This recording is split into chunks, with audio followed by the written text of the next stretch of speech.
नमस्कार दोस्तों, इस वीडियो में आप सभी का बहुत बहुत स्वागत है। पेश है आज की कहानी मेरी सुप्रिया। गणेश एक मध्यम वर्गीय परिवार का लड़का था। पढ़ाई में बहुत ही होशियार था, इसलिए माता पिता को उससे बहुत सी उम्मीदें थीं।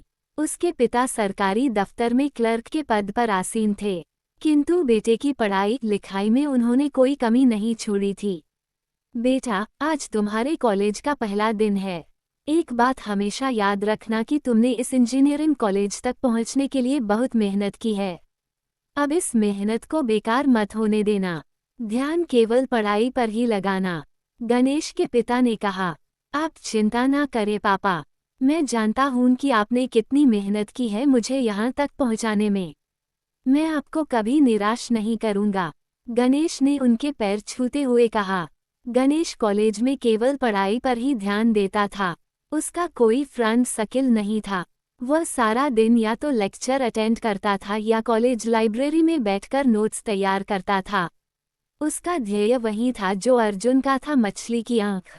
एक दिन जब वह लाइब्रेरी में अपने लिए किताबें ढूंढ रहा था तब उसे एक लड़की ने पुकारा, क्या आप मेरे लिए वो ऊपर रखी पुस्तक निकाल कर दे सकते हैं?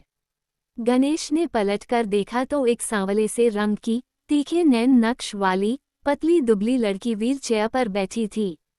गणेश कुछ पल के लिए शून्य हो गया। उस लड़की ने उसकी तंद्रा तोड़ते हुए कहा, क्या आप प्लीज? अरे हाँ हाँ, क्यों नहीं। कौन सी वाली? गणेश ने सहज होते हुए कहा, वी गोयल की, फिजिक्स की। वैसे यदि आप मेरी सलाह माने तो इस किताब की जगह सोमवीर दत्त की किताब पढ़िए। सारे कॉन्सेप्ट बहुत अच्छे से समझा रखे हैं। गणेश ने राय देते हुए कहा। उसने वह किताब उस लड़की को उतार कर दे दी। मेरा नाम गणेश है। आपका? जी, मेरा नाम सुप्रिया है। आप प्रथम वर्ष के छात्र हैं? जी हाँ। आप अक्सर आते हैं यहाँ? जी, मेरा तो अधिकतर समय यहीं गुजरता है, सुप्रिया ने मुस्कुराते हुए जवाब दिया। दोनों एक ही टेबल पर बैठ नोट्स बनाने लगे। अब अक्सर गणेश और सुप्रिया लाइब्रेरी में मिलते और साथ ही पढ़ाई करते। गणेश सुप्रिया की पढ़ाई में मदद भी करता था। बातों बातों में दोनों को एक दूसरे के घर के वातावरण के बारे में पता चला। दोनों ही मध्यम वर्गीय परिवार से थे और दोनों के माता पिता को उनसे बहुत उम्मीदें थीं।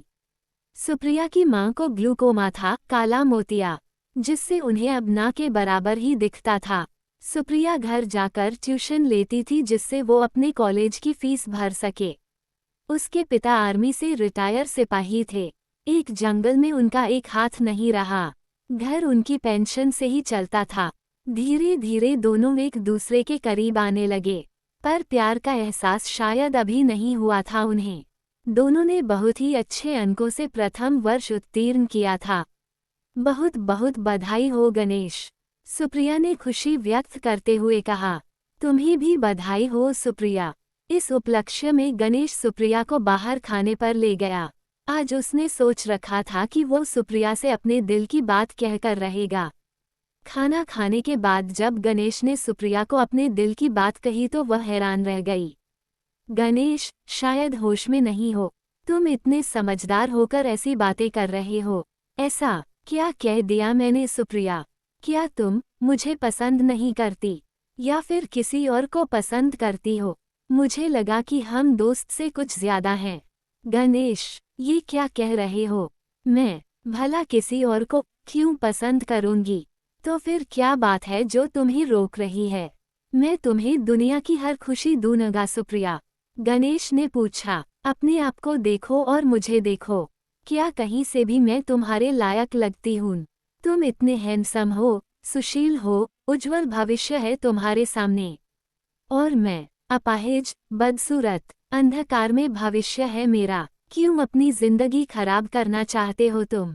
मैं सिर्फ तुम पर एक बोझ बनकर रह जाऊंगी, जिसे उठाना तुम्हारे लिए नामुमकिन हो जाएगा, सुप्रिया रोते हुए बोली। सुप्रिया, आज तक मैंने तुम्हारे दिव्यांग होने को तुम्हारे और हमारे बीच की दोस्ती में कभी आने नहीं दिया, बल्कि मुझे तो तुम पर गर्व है कि तुम उन अनगिनत लड़के लड़कियों से बहुत सक्षम हो जिनके पास सब है फिर भी वह अपने लिए रास्ते नहीं चुन पाते और अंधकार में भविष्य क्यों होगा तुम्हारा? तुम इतनी होनहार हो, इंजीनियरिंग पूरी होते ही नौकरियों की लाइन लग जाएगी। और रही बात की मैं हैंडसम हूं, तुम सांवली हो, तो सुप्रिया मेरी नज़रों से देखो अपने आप को। मेरी नज़रों में तुम दुनिया की सबसे खूबसूरत लड़की हो। तुम सिर्फ मेरी हो, मेरी सुप्रिया। गणेश ने उसे अपने आगोश में लेते हुए कहा। सुप्रिया गहरी सोच में डूब गई। कुछ पल बाद सोच के सागर से बाहर निकलकर बोली, गणेश, अभी हमारे सामने 3 साल पड़े हैं। इन 3 सालों में हम दोनों दोस्त रहेंगे और इंजीनियरिंग खत्म होने के बाद यदि तुम तब भी मुझे अपनाना चाहोगे तो तुम्हारी सुप्रिया तुम्हारा इंतज़ार करती नजर आएगी। किंतु यदि इन 3 सालों में तुम्हें कोई और पसंद आ जाए या तुम अपना इरादा बदल दो तो मैं तुमसे कोई शिकायत नहीं करूंगी। गणेश ने हामी भरते हुए कहा, ठीक है, पर जो कुछ तुमने मेरे लिए कहा वही तुम पर भी लागू होता है। दोनों ने 3 साल बहुत मेहनत की। अक्सर लाइब्रेरी में मिलते और पढ़ाई करते। आखिरी साल उनका मिलना जुलना कम हो गया। पढ़ाई का बहुत बोझ बढ़ गया था। सुप्रिया कभी कभी लाइब्रेरी में नोट्स बनाते हुए गणेश का इंतजार करती थी, पर गणेश नहीं आता था। सुप्रिया ने अपने मन में इस बात को स्वीकार कर लिया था कि गणेश उस दिन, जिस दिन उन दोनों ने हमेशा के लिए एक होना तय किया था, गणेश उस दिन नहीं आएगा। सुप्रिया आहत जरूर थी, पर उसे पता था कि इसी में गणेश की भलाई है। आखिरकार वह दिन आ ही गया। गणेश उसी रेस्टोरेंट में हाथों में फूलों का गुलदस्ता लिए सुप्रिया का इंतजार कर रहा था। घंटों प्रतीक्षा के बाद भी सुप्रिया नहीं आई। गणेश की आंखों में आंसू थे, पर जैसा उन्होंने तय किया था वह सुप्रिया से सवाल नहीं कर सकता था। वह रेस्टोरेंट से निकल ही रहा था कि सुप्रिया की सखी दीपाली दिखी। गणेश ने दीपाली से सुप्रिया के बारे में पूछा तो उसने बताया, तुम्हें नहीं पता, सुप्रिया की मां का कल देहांत हो गया। गणेश ने और कुछ नहीं सुना और वो सुप्रिया के घर की तरफ बढ़ा। वहां पहुंचा तो देखा सुप्रिया फर्श पर बैठी रो रही थी। उसके सामने उसकी स्वर्गीय मां की तस्वीर रखी थी। गणेश रुआंसा होकर बोला, बस इतना भी भरोसा नहीं था अपने दोस्त पर, खबर तक नहीं की। सुप्रिया ने उसकी तरफ देखा और फूट फूट कर रोने लगी। गणेश ने फर्श पर बैठ उसे गले से लगाते हुए सांत्वना दी और फिर सहारा देकर उसे व्हीलचेयर पर बैठाया। मुझे लगा तुम बदल गए हो, अब नहीं आओगे, सुप्रिया रोते हुए बोली। पगली, याद नहीं मैंने क्या कहा था, तुम सिर्फ मेरी हो, मेरी सुप्रिया। ये कह गणेश और सुप्रिया एक दूसरे के आगोश में छिप गए। 2 माह बाद दोनों की बहुत अच्छी कंपनी में नौकरी लग गई। सुप्रिया, अब तो पूरी तरह से आ जाओ मेरे जीवन में, गणेश ने उसके होंठों पर अपने होंठ रखते हुए कहा। तुम्हें अभी भी कोई संदेह है गणेश? मैं पूरी तरह तुम्हारी हूँ, सुप्रिया ने दोबारा उसके गीले होंठों पर अपने होंठ रखते हुए कहा। ऐसे नहीं सुप्रिया, मैं तुम्हारी मांग में सिंदूर भर, मंगलसूत्र पहनाकर, फेरे लेकर, तारों को साक्षी मानकर तुम्हें अपना बनाना चाहता हूँ। तो ये बात है, सीधे सीधे बोलो, सुप्रिया शादी कर लो मुझसे, सुप्रिया ने हंसते हुए कहा। गणेश ने उसे अपनी बाहों में भर लिया और बोला, सुप्रिया, क्या तुम मुझसे शादी करना चाहोगी?